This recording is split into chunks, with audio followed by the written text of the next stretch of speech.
ముస్తాబాద్ ప్రభుత్వోన్నత పాఠశాల పూర్వ విద్యార్థుల ఆత్మీయ సమ్మేళనం ఘనంగా నిర్వహించారు. ముస్తాబాద్ ప్రభుత్వోన్నత పాఠశాలలో 10వ తరగతి చదువుకున్న పూర్వ విద్యార్థులు 34 సంవత్సరాల తర్వాత అదే పాఠశాలలోని ఒకే వేదికపై కలుసుకొని వారి స్థితిగతులను అడిగి తెలుసుకున్నారు. అనంతరం విద్యాబోధన అందించిన ఉపాధ్యాయులను పూర్వ విద్యార్థులు శాలువాతో సన్మానించారు. విద్యాబోధన అందించి ఉన్నత స్థాయిలో నిలిపిన పాఠశాలకు తమ వంతు సహాయ సహకారాలు అందిస్తామని వెల్లడించారు. ఈ కార్యక్రమంలో మాజీ జెడ్పీ కోఆప్షన్ సర్వర్ పాషా, చంద్రం, దేవేందర్, వెంకటేష్, శ్రీనివాస్, నగేష్, యాదగిరి, దేవేందర్, శంకర్, ఎల్లం, సత్యనారాయణ, నరసింహాచారి, శ్రీనివాస్ గౌడ్, హనుమంతరెడ్డి, గౌస్, నరసింహులు, శ్రీలత, దేవలక్ష్మి, విజయలక్ష్మి, శారద తదితరులు పాల్గొన్నారు.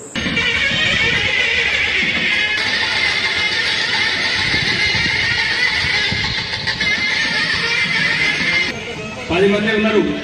దండ వేయండి సార్, తొందరగా వేయండి. మేమంటూ మేడం ఇస్తారు.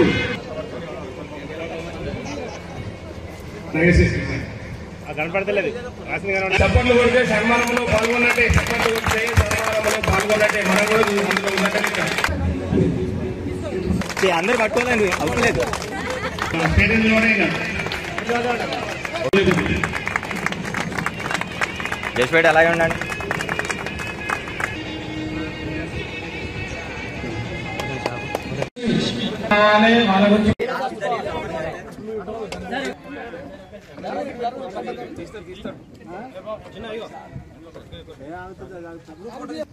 పోయేటప్పుడు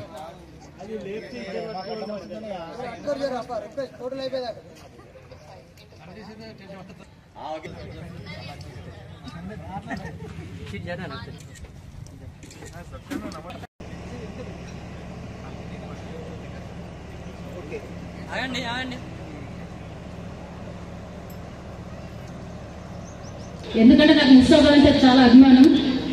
నా వాళ్ళ మధ్యనే ఉండాలనే కోరిక కొద్ది ఇప్పటికి కూడా విడిచిపెట్టట్లేదు. కూడా అసలు మాకు టీచింగ్ ఫీల్డ్కి వచ్చిన తర్వాత కూడా వేల మంది ఫ్రెండ్స్ ఉన్నారు. ఇంకా ఊర్లలో పోతే ప్రతి ఊరు మా ఊరే, ప్రతి పిల్లల పేరెంట్స్ కూడా మా పిల్లలే. అయినప్పటికీ కూడా నాకు నేను క్వశ్చన్ వేసుకునేదాన్ని, ఇంతమంది మధ్యలో నా ఫ్రెండ్స్ ఏది, నేను చదివినప్పుడు నా ఫ్రెండ్స్ ఏది. ఇట్లా 100 వేల సార్లు వేసుకున్నాను. పిల్లల కలిసి మాత్రం ఒక 4 మాత్రమే కలుగుతుంది. మన చదువు నేర్పించినటువంటి గురువులకు కూడా ప్రత్యేక ధన్యవాదాలు తెలియజేస్తా ఉన్నాం. ఆ రోజు మనం చూసినటువంటి వాతావరణం వేరు, స్కూల్లో ఈరోజు మనం చూసినటువంటి వాతావరణం వేరు. ఎందుకంటే అప్పుడున్న పరిస్థితుల్లో ఆ రోజు మనం చూసినటువంటి వాతావరణం వేరు, స్కూల్లో ఈరోజు మనం చూసినటువంటి వాతావరణం వేరు. ఎందుకంటే అప్పుడున్న పరిస్థితుల్లో మనకు బెంచీలు సరిగా ఉండకపోయేది, కూర్చోవడానికి మనము చదువుకోవడానికి ఇబ్బందులు పడేటువంటి పరిస్థితి. కానీ ఈనాటి గవర్నమెంట్ స్కూళ్ళు నిజంగా కూడా ఇంత అద్భుతంగా తయారైనాయి అన్నీ. మనం కూడా ఎందుకంటే చాలాసార్లు ఎప్పుడైతే మనము 15 ఆగస్టు కానీ 26 జనవరి కానీ కూర్చొని మనం కింది నుంచి ఏమని కామెంట్ గతం చేయకపోయి మేము వెళ్ళిపోవాలి, మాకు ఆడుకోవాలి, లేకపోతే మాకు టైం దొరికేదే ఈరోజు అని